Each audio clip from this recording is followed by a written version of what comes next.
timing was really on my side for these things to happen. And then once I let go of some of the older stuff, the new stuff just became like sliding down a hill. It was things were happening really fast now.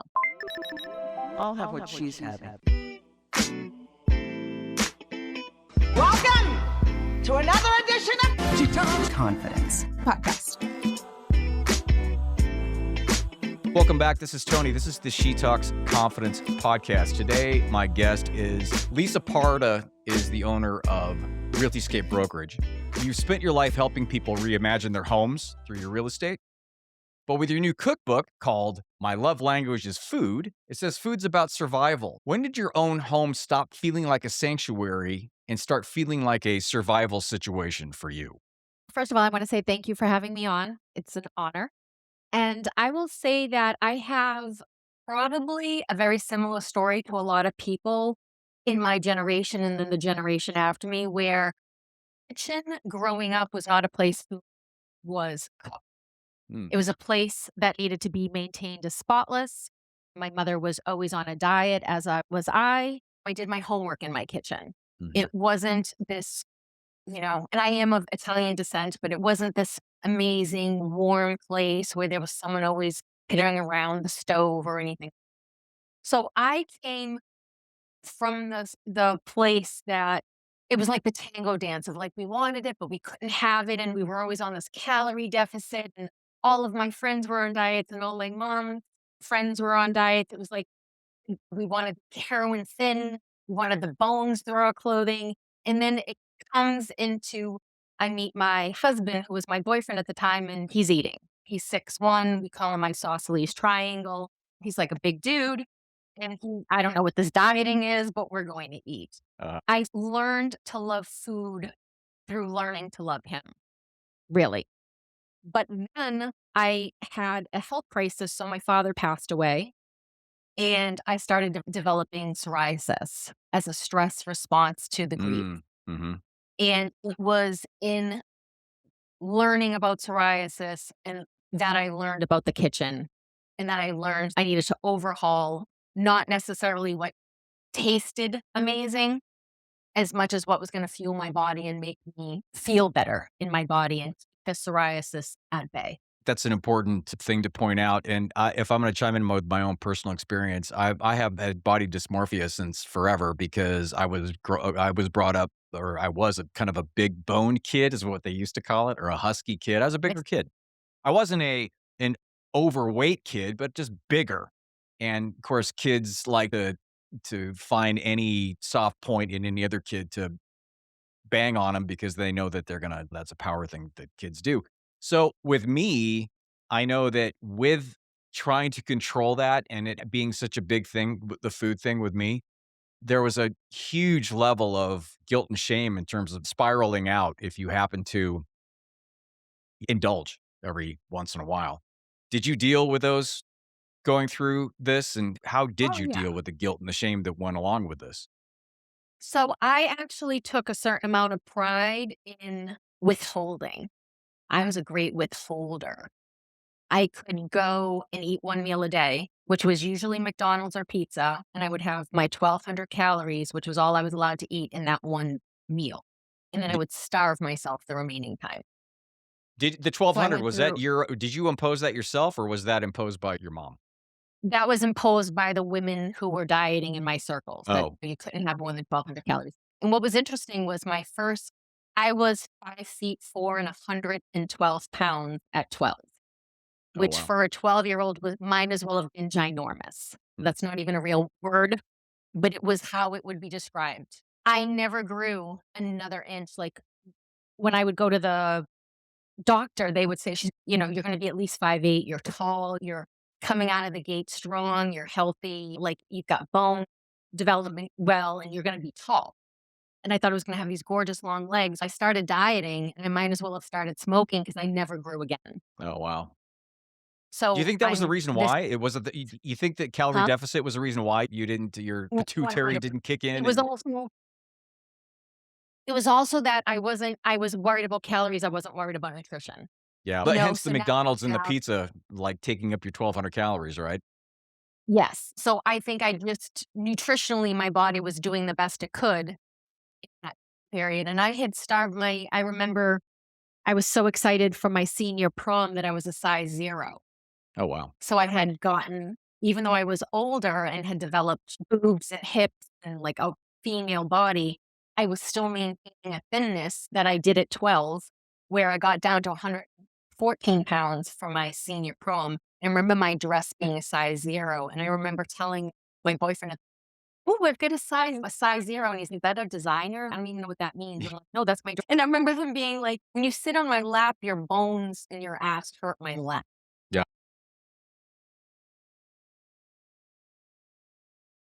It all comes down to control, right? It's a level of control that you Yeah. have in your life. That was the withholding part, obviously, that you were doing. Was it your husband that finally got you to see that and shift you into a different perspective on that because he was an eater and he was somebody who could encourage you to embrace that finally? Or what was the transition for you? Yeah, so he was like, "We're eating food. We're not eating McDonald's and we're not eating pizza. We're gonna eat real food."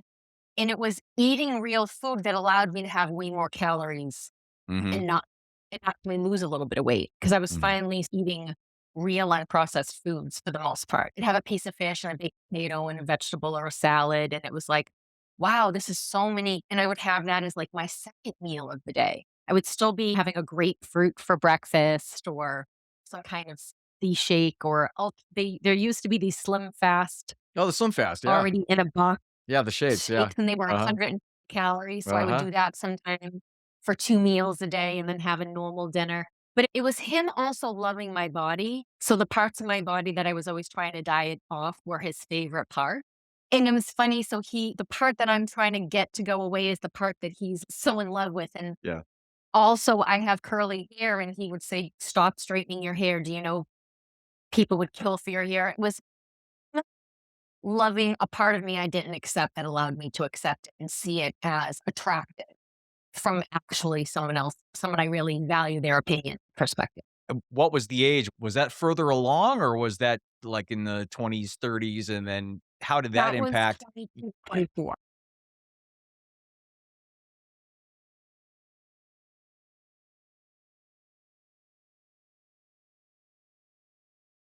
So Yeah. then there was the time that you talked about in your speaking and in your book in regards to getting into midlife and then having that issue in midlife. What did you confront during that time? Was it an identity thing? Because it seems like you got a pretty good dose of that with your husband coming in terms of understanding your value and your worth as is. But what did you face during that midlife transition? It's funny because I'm not a mother and it's not by choice. I waited to basically almost my early 40s and then nature was preventing that from really taking place. So I did struggle with the fact that I was never a mom. And Mhm. as a female, it is one of your most defining roles of your life is to be a mother. So we had that, but it was that I was having heart problems. That kind of was that defining No. moment of I have to stop. I'm also the person who we're partying Monday, we're partying on Tuesday if we can get together on a Wednesday. So I was all in of Yeah. I work hard, I play hard, we're having a good time, life is a party type thing, and 100 I miles an had some hour. heart. Right. Exactly. Right. Work hard, play hard. And so having the heart problems made me revisit. I really helped my psoriasis with diet in my early 20s and in my 30s. So I went back to diet Mhm. again at 50 and really evaluated, okay. Because I remember telling the doctor, she said, "There's no reason for you to have this heart problem. So I'm going to tell you it's stress." Mhm. And so she said, "You're going to have to reevaluate your life under different priorities What were and your take the priorities at stress the off." time? Because you were in real estate at the time or not? Or what were the stressor points at that point? So I was helping them buy and sell the piece of real estate that nobody wanted. So we would go and then fix it up. And I was doing it not only in single families and two families, but like 18-unit apartment buildings. Mhm. We have COVID, the supply chain stops, life looks drastically different. I'm running a property management business, I'm running a real estate business.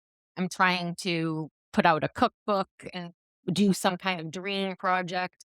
I'm going through menopause. If you want to throw anyone else. Yeah, and again, like we talked about before, it's like it's never one thing, right? It's always 2 or 3 it's always 2 or 3 balls juggling at the same time, you're trying to figure it out.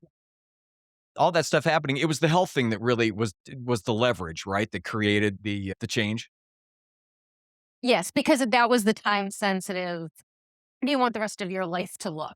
Because you Mhm. are riding yourself hard and putting yourself away wet, apparently. Comes down to the longevity, the mortality, and finally, when that hits you in the face, you're like, "Oh, man, I guess I'm gonna have to kinda curtail that." But that brings up a big point because now you're facing a health issue, and it's a significant one enough to where you have to change lifestyle. Did you have some sort of existential crisis where you're like, "Okay, now I have no idea who I am, not what I wanna do, and I gotta start over," and you're looking to, like, to burn the house down or to, like I say, atomic bomb your life?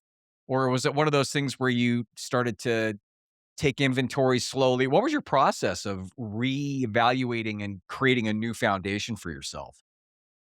What's interesting is between 2016 and 2017, I started a podcast, a real estate podcast, where I took the most pressing issues that my clients and people in the industry would talk about, and I would do a 45-minute podcast with this expert in that field.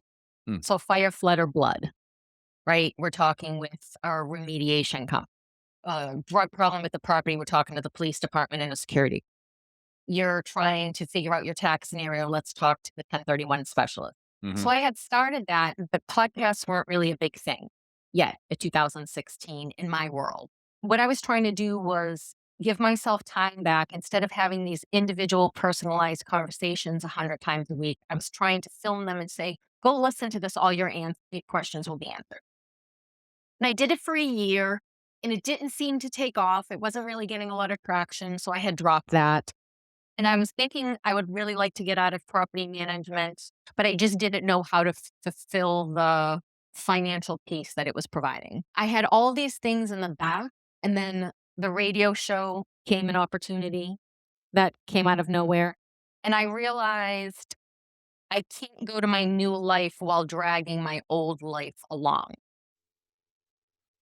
And once, because I was holding on to this other second place prize of things that I was no longer that into, but I was doing because I had always done them and I was really good at them. It always feels more comfortable if you're holding on to things that you know and things that have defined you in the past. It probably was an identity thing, although I thought I will let go of this when there's something to replace it Okay. instead of there's no room. There's no room for the new thing. Right. So you were You're, searching, you were open, you were trying to manifest that new thing. You were ready. yep. I was writing articles for local community. I was doing those things, but at such small piecemeal, there was no traction. Yeah. And it came to fruition that timing was really on my side for these things to happen. And then once I let go of some of the older stuff, the new stuff just became like sliding down a hill. It was things were happening really fast now. I would say something on Monday and then Tuesday it would, oh, look at this opportunity. I would say something that, oh, look at this opportunity. And so I think it was realizing that a lot of people like to burn the ships. We were talking about that before we got on the show, Mhm. where it's like they think they can only move forward and they'll only commit it if there's no option behind them. Yeah. And I think sometimes step forward and move into a new role while we're constantly another person. And 100%. that's scary. I'm a big Maslow hierarchy of needs. Being an adult and keeping one foot in the adult world and one foot in your world that you're trying to create, that you're trying to manifest and expand. You still have to pay your bills. You still gotta have a place to live. You still gotta have your clothes. Still gotta do something for income. It's not worth burning those ships behind you and saying that's going to create enough momentum for me to go out there and manifest the new job. That's great and everything, and that does happen sometimes, but it doesn't have to be that way because when you put pressure on yourself in that manner, then your focus is how do I survive instead of how do I expand. And that's the difference. And that's why I think it really helped when you did that. Did that help to pivot you into the cookbook, I know it seemed like that was a bit of a passion project with you, but how did that come about, and where are you on that? So it was 10 years in the making. I had started it, put together this tomb of a cookbook, wrote it all out to be a cohesive book, and COVID happened and printing costs went up by 50%. Yeah. So I was like, "All right, let me cut this book in half." And then when you cut it in half, you're like, "All right." So you in this weeding out process. And then I had some professional photos taken and they really weren't what I wanted. So I had to save up money and do that again. So it was this project that was always this pet project on the side that wasn't getting enough love. And every time there was an obstacle, there were 3 months of nothing happening because I came up against the obstacle. So it wasn't until this past year that really everything finally came together and I was able to publish it. It came out in March. But I still have some learning curves because I published it myself because I knew the amount of time it would take for me to get an agent as a real estate broker. No one's like beating down the door for a cookbook from a real estate broker because people want you to stay in your lane. Yeah. They want you to have your 10,000 hours doing their thing before they'll give you. And I get that. I Yeah. totally get Yeah. that. But I didn't need that. I knew people are always asking me for my recipes. I'm always giving out my recipes. I know that the food is good. I love it. I know everybody wants something. I'm solving a problem. What's for dinner? Here's 128 recipes. You could always use some inspiration. Got beautiful pictures. The recipes are well tested. It's easy enough. It's not complicated. And that was one thing that I benefited from taking so long was I really made every available to the home cook. You What don't have to go buy your Yeah, exactly. So there was a thought process involved. You brought up so many great points right there. I think the first one that comes to mind that I think is very important is the fact that you're right. Even with my book that's self-published, I had a bunch of publishers and they want you to be an author or they want that experience to be the case. But look at how many situations out there where if people listen to that, there wouldn't be some great works out there and some very helpful texts out there to help people. So there's always this second guessing if you venture into a new field. Oh, I'm not an expert, man. I don't have anything to contribute. But you have your own unique voice to contribute. And if somebody hears it, if one person hears it, I know it's a lot, it's hundreds and hundreds of hours to do the book. And you might not think that helping one person is going to matter, but it will ultimately. Yes. And I think that's a really Yeah, and important, right? I've cooked for open houses, I've cooked for parties, and everybody always wants my recipes. So Yeah. I've told myself, if I just say, "Here's a QR code, you this recipe plus 100 other ones," I knew I would sell the book to some amount. But I'm also a real estate broker that deals with commercial property that sees what's missing and knows how to provide people what they didn't know they needed as well. And I figured I'll just take that instead of to a $3 million product that not everyone can afford, I can put it to a $30 product that can financially go in people's homes. Yeah. So it was Yeah. almost like trying to solve this. I do this stuff over here, but it's very long lead times. I Hmm. wanted something that was more instantaneous and tangible, Hmm. satisfying on a Yeah. basis. And that you can help. How does writing the book metaphorically align with your life or your real estate business? What did you learn through writing the book, and what did you learn going through your recipes and cooking in your home? I think that I learned that I liked mushrooms way than more than I thought I did because I have a lot of recipes with mushrooms and I'm a non-mushroom eater. That doesn't make Right. any sense. But the dichotomy of how we live our lives, right? Yeah. We are contradiction at all times. And my book is very much that. I have cookies, but it's for the most part a healthy book. Everyone should have a good cook, you Oh, know, 100%. um, I'm a big fan of that. I totally agree. because what's the point of living this really amazing, dialed in, disciplined life if you're not having a good time?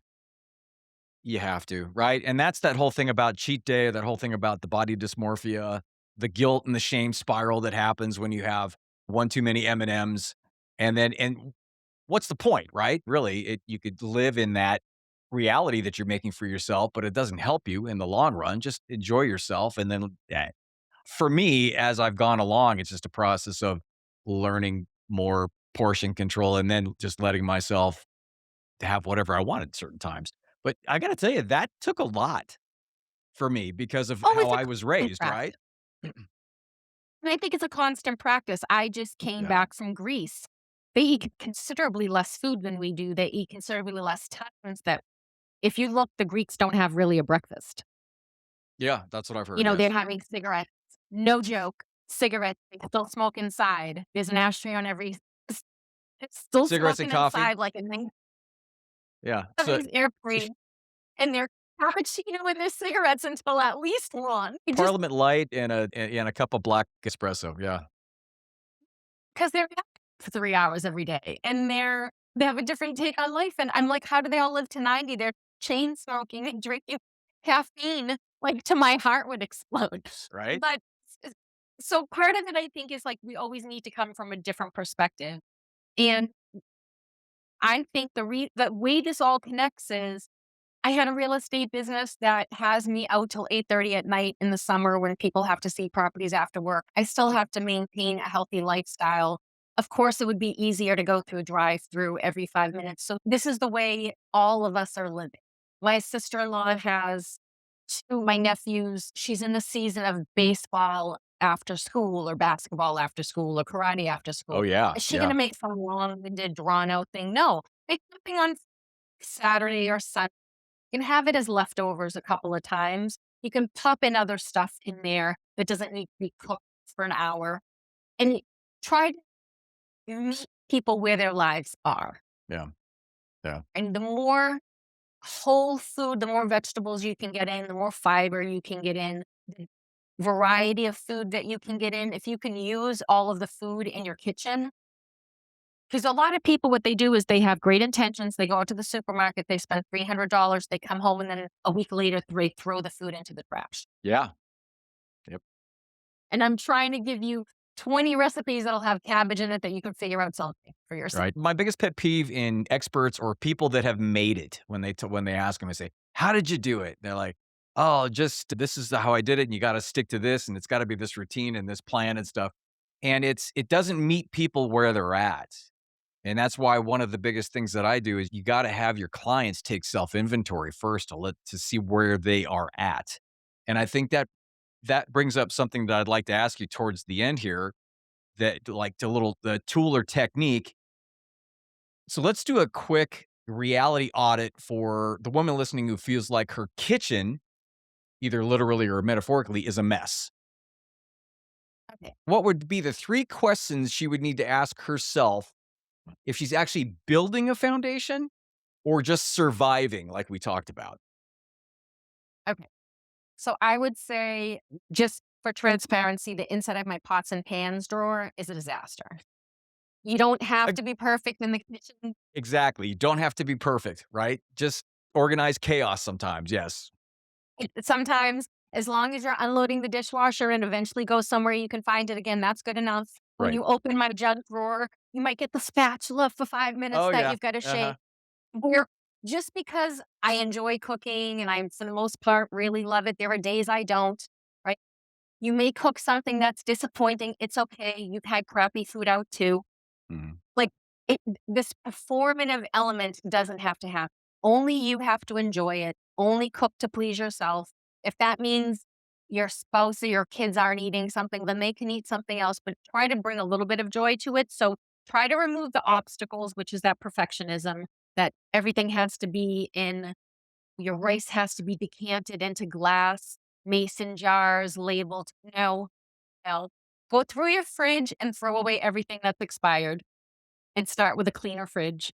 Go through your pantry, throw away expired stuff you definitely don't need. Take an inventory of where you are and then get a cookbook, mine preferably, but get yourself a cookbook. Pick out 3 or 4 recipes that use similar ingredients. Buy those ingredients, make yourself some food, and just try to eliminate the obstacles of what the problem is. Is the problem you don't have the food? like the supermarket shopping's not happening on a decent day. I don't use Instacart, but I know that's really great for people now. Mhm. Don't be afraid to make breakfast for dinner. We have amazing breakfast food that we don't have time for in the morning. You can have eggs Benedict for dinner, which I have 4 different egg Benedicts because it's one of my favorite breakfasts Mhm. in my cookbook. But you can also have a frittata to use up some vegetables in the fridge. Try to have vegetables at every meal, whether that's a salad or some kind of slaw or something, because you can eat that cold. It can be made once. You can have it a few times. I know everyone jokes that they always want me to bring a salad because they'll never make a salad for themselves because they don't want to Right. chop for 15 So minutes. true. Yeah. But if you chop for 15 minutes, shove, and don't put, for example, a green salad, take the seeds out of your cucumbers because that watery part is what will make the salad wet. And don't cut your cherry tomatoes, Mm. right? Put everything in there and then shove the bowl with paper towels and then change the paper towel every day. You can have a green, crisp green salad for 3 or 4 days in a fridge. And so you can prep it once. Yeah, it took you 15 minutes, but you'll have a salad. Anytime you were going to reach for chips or something else, you can just pull out a salad and get yourself fed with something nutritious that you've made that you make just the way you want to do it, just the way you like it. And I think we have to make all these other things, but just please yourself. Start with for the woman. What are you in the mood for? What do you want to do? Because women are so often, my kid only eats chicken fingers. This one will only eat pasta. Yeah. We're Yeah. always worrying about everybody else that they aren't satisfying themselves enough. And then it's not joyful to do it at all because I don't want to make any of this crap and I'm not eating it. The pivot is to yourself in a situation like Yes. that.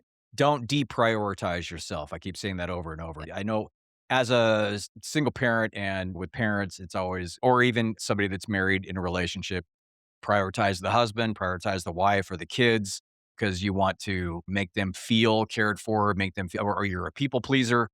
And ultimately, you're taking away. It doesn't have to be an either or thing. You can prioritize yourself as well as be there and be present for the people. And especially when it comes to making meals and staying nutritious, because that goes so far in terms of establishing that foundation, like we had talked about, and building from there instead of shame spiraling or getting guilt from having crappy food or not having the energy or not feeling like it physically that you wanna move forward and do things or have energy to do that. I think that's incredibly important in this situation, and that's why I think that the book in and of itself goes perfectly with a woman that has her own business and that is going through and making headway in that, and at the same time, that is not just, to me, a passion project, but it's a gift to yourself. Yes, and I will say that a lot of times we are the behind the scenes that like running things behind the scenes, and you forget that you're not just running everything for everybody else. You can also do something just for yourself. And Yeah. I talk about sometimes there's a meal that my husband doesn't like. It gives him heartburn. But when like he goes to a conference or he has at work late night, I always make that meal for myself because normally the first instinct is I'm gonna have popcorn for dinner because I don't have to cook, right? But you're like, "No, I'm not gonna that's not gonna make me feel good. I'm gonna feel like crap tomorrow." So I make Exactly. my favorite meal that I can it's just for me. I'm enjoying it. I have a little Mhm. left over for the next day, but I think the first thing we do if we don't have to cook for our family is think, "Oh, I'm not gonna cook because I don't have to do it." It's no, make something that you love, that only you love, that you don't get to make for yourself often. Yeah. Yeah. And like you said earlier, gain some pleasure in that. Some pleasure in the fact that you're making something for yourself. I think that's it's so lost. It seems like such a simple thing, a simple concept, but it's just so lost with so many women that I have worked with in the past and talked to. I think that's an important consideration to have in moving forward and establishing a solid foundation in your life is start with yourself. Start with yourself. Yeah. Treat yourself and work from there. And I think that and food is incredibly important and incredibly powerful. It's one of the only things that we can control in terms of what we eat and when we eat and how much that we eat. We don't have a lot of control in our lives, and that's why food ends up being a huge component. And it could be for good or for bad. For bad, it could go into the whole anorexia thing is all about control.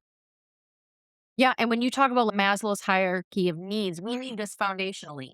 In women, Yes.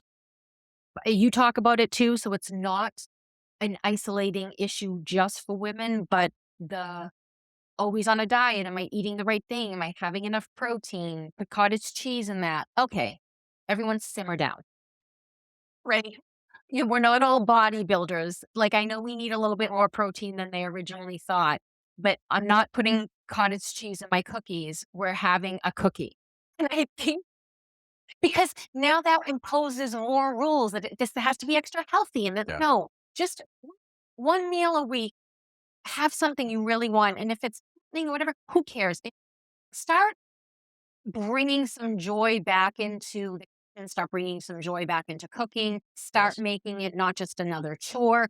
Put on music, put on your favorite podcast.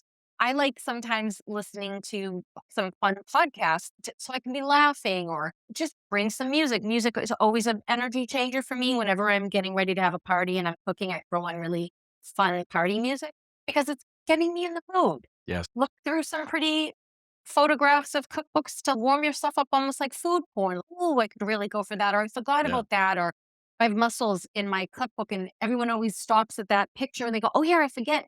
I always think of mussels as a takeout or at a restaurant. Mm-hmm. And it's, "Oh, do that for you in your house and just have, because sometimes we joke when we go out, I could just have an appetizer and the meal would be over, but the restaurant would be mad. Just make your Right. mussels. Yeah. And that's your dinner. Yeah, exactly. And that brings up a great point in terms of being associated. It's an associative relationship between doing something that you love, listening to music, dancing around, having a good show on, and doing that at the same time. It's almost basic respondent conditioning to where it's going to condition you to enjoy the process if you combine that with something you enjoy. Yes, and a lot of women are coming to it like their coat's still on, "Let me start boiling water, I gotta take my coat off, I gotta help so and so with homework." Yeah. So I get it. I get that's a day, so pick a day that's not it. Allow it to fit in your life, and then you can slowly transform, slowly revise how things are based upon your habits, your rituals, your timing in the day. Mhm, And some people don't have a lot of time at all. It's kind of tough. Some people feel as though they don't have enough money to buy the good food, which happens in some mhm. cases. You'll start feeling better. At first, I joke that I had a friend, whenever I would make her something, she'd be like, "These are bland." And I'm like, "It's fried potatoes and onions. There's nothing bland about it."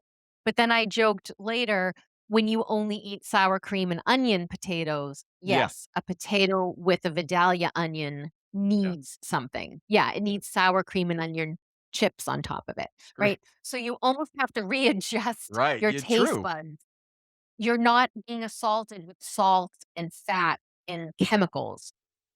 So That ease is, yourself into yeah. Ease it in. Thank you, Lisa. I really appreciate it. That's such a great conversation. Where is your podcast? What's it called? And where can people get a hold of your book?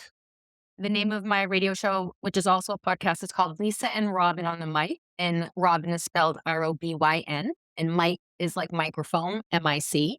You can find us on Spotify, iHeartRadio, everywhere you find podcasts. We are live locally on Thursdays. So we have new shows up every week. We have our Instagram handles, Lisa and Robin on the Mic. YouTube is Lisa and Robin on the Mic. Facebook is Lisa and Robin on the Mic. My cookbook can be found on Amazon. It's usually sold out there. So now I'm doing a QR code. So if you go to Lisa and Robin on the Mic, I think one of so now a QR code, you can just, I try to make it as obstacle free as possible. So it's a QR code, ships to your house. And the book is It's called My called Love Languages of Food. My Love Language is Food. So thanks, Lisa. I really appreciate it. For me, of course, it's Tony at theconfidencedoc.com. It could be TonyDufresne.com, but you can't spell that. Nobody can. So go to theconfidencedoc.com. And on there you can pretty much network to anything that I happen to do. If you have any comments or questions, you can always give me a ring, shoot me an email. It's all going to be there in the show notes. I hope things are great. And like I say, always, I will see you next week. Thank you.